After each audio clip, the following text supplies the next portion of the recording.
जय हिंद दोस्तों। इसके पहले वाले क्लास में हम लोग जो दो चरों वाले रैखिक समीकरण युग्म है उसका जो है दो क्वेश्चन पूरे तरीके से सॉल्व कर लिए थे। बहुत अच्छे से उसको हम लोग पढ़ लिए थे। आज के क्लास में ध्यान रखना, हम वहां से आगे के क्वेश्चंस को क्या करेंगे, सॉल्व करेंगे। ठीक है, तो देखते हैं जो क्वेश्चन नंबर 3 है। क्वेश्चन नंबर 3 क्या कह रहा है? ठीक है, तो जो क्वेश्चन नंबर 3 है आपको यहाँ दिख रहा होगा। क्वेश्चन नंबर 3 क्या कह रहा है?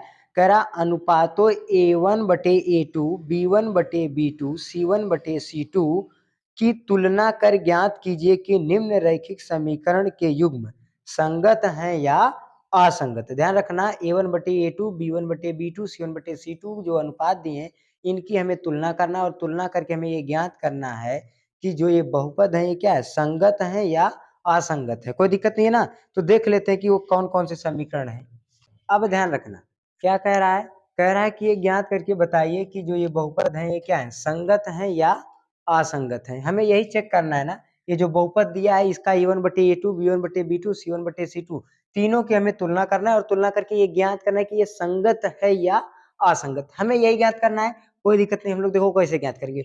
सबसे पहले हम उस क्लास में आपको बता दिए थे कि A1/A2 कैसे निकालते हैं, B1/B2 क्या होता है, C1/C2 क्या होता है, आपको बता दिए थे। अगर आप नहीं देखे होंगे तो आप चैनल पे जाइएगा, वहाँ पे आपको पूरी प्लेलिस्ट मिलेगी, और वहाँ प्लेलिस्ट में आपको वीडियो सीक्वेंस से मिला है हर एक चीज का, तो वहाँ पे आप देखेंगे तो मिल जाएगा।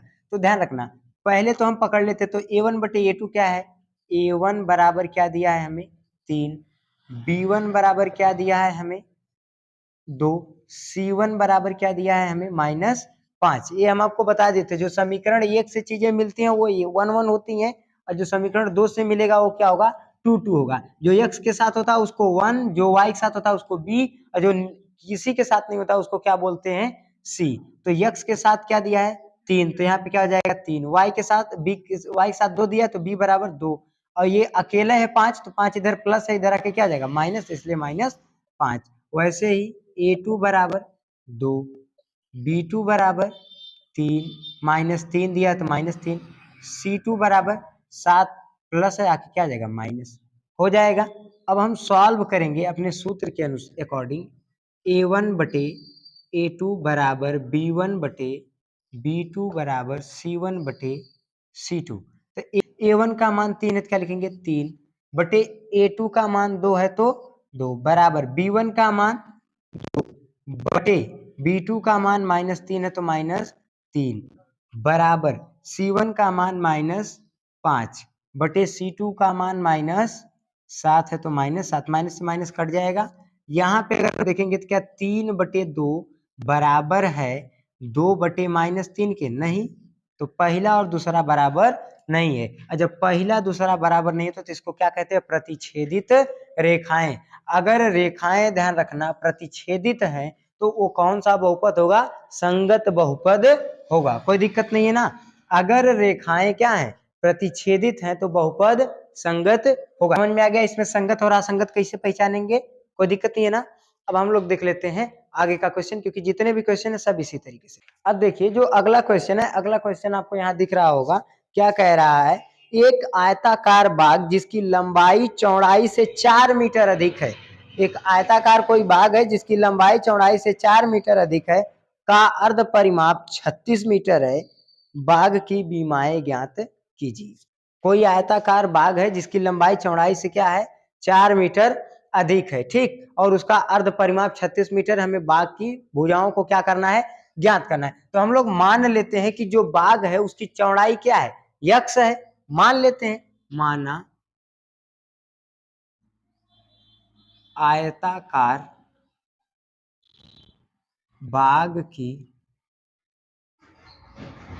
चौड़ाई बराबर x मीटर, तब लंबाई बराबर, मान लेते हैं कि जो आयताकार बाग है उसकी चौड़ाई x मीटर है, तो लंबाई क्या होगी, तो भाई कह रहा है लंबाई चौड़ाई से 4 मीटर अधिक है ना, तो अगर चौड़ाई में 4 जोड़ दे तो लंबाई के क्या आ जाएगी, बराबर हो जाएगी। सिंपल है। तो इसलिए लंबाई बराबर क्या आ जाएगा, x + 4। ये क्या आ जाएगा निकल के, लंबाई। ठीक है, आयताकार जो बाग है उसकी चौड़ाई x मीटर है, तो लंबाई क्या होगी, लंबाई होगी x + 4। कोई दिक्कत नहीं है ना। इस तरीके से निकल गया, हमें लंबाई भी पता चल गई, चौड़ाई भी पता चल गई। अब जो आयत का परिमाप होता है वो क्या होता है, आयत का परिमाप, आयत का आयत परिमाप बराबर क्या होता है, तो ध्यान रखना, दो कोष्टक में यल आयत का परिमाप क्या होता है, तो दो कोष्टक में लंबाई प्लस चौड़ाई। दो कोष्टक में क्या होता है, लंबाई प्लस चौड़ाई। ठीक है, तो परिमाप ध्यान रखना, लंबाई प्लस चौड़ाई ये तो पूरा परिमाप होता है। अर्ध परिमाप क्या होगा, पूरे परिमाप में 2 से भाग देंगे, अर्ध परिमाप पता चल जाएगा। तो अर्ध परिमाप बराबर क्या होगा, 2 बटे लंबाई को एल से दिखाते हैं, चौड़ाई को बी से दिखाते हैं, बटे 2, 2 से 2 क्या हो जाएगा, कट जाएगा। तो अर्ध परिमाप बराबर कितना आ गया, यल प्लस बी। ठीक, यल का मतलब होता है लंबाई। लंबाई हमें कितना दे रखा है, लंबाई दे रखा है यक्स प्लस 4 और प्लस बी का मतलब होता है चौड़ाई। चौड़ाई कितना दिया है, यक्स, बराबर जो अर्ध परिमाप होता है वो कितना दिया है, 36 दिया है। कितना दिया है, 36 दिया है। तो अब हम लोग देखेंगे, ठीक है, ब्रैकेट हटाएंगे, क्या आएगा, यक्स प्लस 4 और प्लस यक्स बराबर 36। एक एक्स मिलके कितना आ जाएगा, 2x प्लस 4 बराबर 36। 4 प्लस इधर आके माइनस, ठीक है, 4 इधर प्लस इधर जाके क्या जाएगा, माइनस। तो 2x बराबर क्या जाएगा, 36 माइनस 4। तो 2x बराबर घट के कितना बचेगा, 32।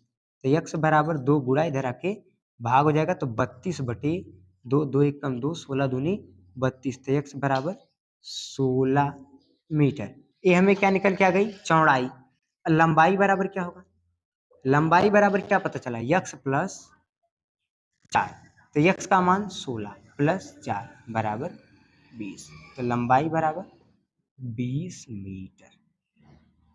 कोई दिक्कत नहीं है ना, लंबाई कैसे निकालेंगे पता चल गया, चौड़ाई कैसे निकालेंगे, कोई दिक्कत नहीं है ना। अब हम लोग देख लेते हैं इसका आखिरी क्वेश्चन, ठीक है, जो क्वेश्चन नंबर 6 इसको देख लेते हैं, इसके बाद ये प्रश्नावली हमारी पूरी तरीके से क्या हो जाएगी, खत्म हो जाएगी।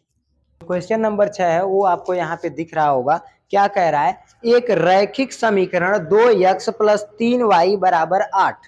एक रैखिक समीकरण हमें दे रखा है 2x प्लस 3y बराबर 8।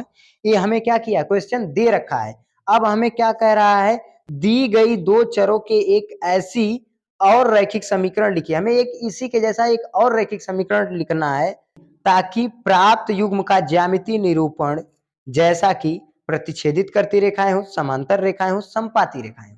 हमें एक ऐसा समीकरण लिखना है कि जिसको अगर एक बार लिखे तो संपाती आ जाए, एक बार लिखे तो समांतर आ जाए, और एक बार लिखे तो प्रतिच्छेदित रेखाएं आ जाए। जो समीकरण दिया वो समीकरण क्या दिया है देख लेते हैं, ठीक है। अब ध्यान रखना, ये जो 2x प्लस 3y माइनस 8 समीकरण है, इसी के लिए हमें एक समीकरण ऐसा लिखना है कि रेखाएं क्या आ जाए, प्रतिच्छेदित आ जाए, और एक ऐसा लिखना है कि रेखाएं समांतर आ जाए, एक ऐसा लिखना है कि रेखाएं क्या आ जाए, संपाती आ जाए। देखो कुछ करना नहीं है, कठिन नहीं है। अगर ध्यान रखना, पहिल का दूसर का बराबर नहीं तो रेखाएं क्या हो जाती है, प्रतिच्छेदित हो जाती हैं। तो एक समीकरण हम और लिख दे रहे हैं, हम लोग देखो एक समीकरण हमें दे रखा है, लिख दे रहे हैं 3x plus 6y, 3x plus 6y और माइनस 12 बराबर 0 लिख दिए। अब चेक करते हैं, a1 बराबर 2, b1 बराबर 3, c1 बराबर माइनस 8, और क्या है, a2 बराबर 3, b2 बराबर 6 और c2 बराबर माइनस 12। अब अगर देखेंगे सूत्र के अनुसार तो a1 बटे a2 बराबर b1 बटे b2 बराबर c1 बटे c2, इसी पे चेक करना है हमें।